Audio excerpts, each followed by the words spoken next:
আজ ছিল সরস্বতী পুজো। বহু বছর পর পাড়াতে আবার সরস্বতী পুজো হলো। না চাওয়া সত্ত্বেও অঞ্জলি দেওয়ার জন্য সকাল সকাল স্নান করে আসতে হলো। ভাবলাম অঞ্জলিটা দিয়েই নিই, দিনক্ষণ তো ভালো যাচ্ছে না, যদি একটু ভালো হয়, যদি একটু উন্নতি হয়।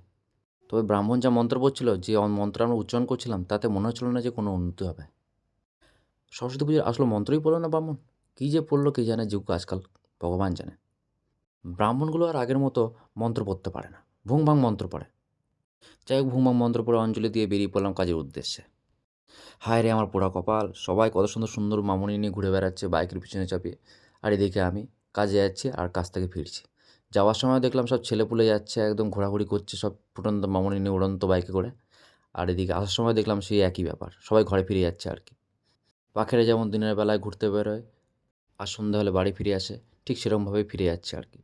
আর এদিকে এমন পোড়া কপাল আমার যে বাইকে পাংচার হয়ে গেছিলো, যার জন্য আমাকে এই ফুটো মার্কা সাইকেল নিয়ে এখানে আসতে হলো ডিউটিতে। সাইকেল চালাতে, চালাতে পিছনের অবস্থা খারাপ হয়ে গেল। ব্যথা শুরু করে দিল পিছনটায়। কী অবস্থা আমার! কী জীবন আমার! সবাই কত সুন্দর, সুন্দর বাইকে ঘুরে বেড়াচ্ছে। আর এদিকে আমি কেলিয়ে পড়েছি সাইকেল চালাতে, চালাতে। অবস্থা হাল পুরো বেকার হয়ে গিয়েছে আমার।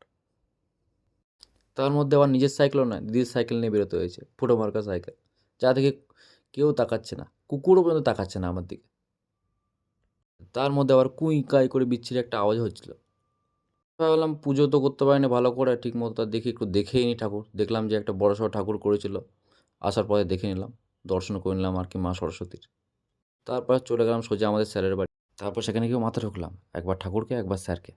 ভাবলাম প্রসাদ শেষ হয়ে গিয়েছে, কিছু পাবো না। তবে অল্প হলেও প্রসাদ পেলাম। খিচুড়ি, চাটনি, বোঁদে আর বেগুনি। দিনের শুরুটা খারাপ গেলেও দেখলাম শেষটা ঠিক ভালোই গেল।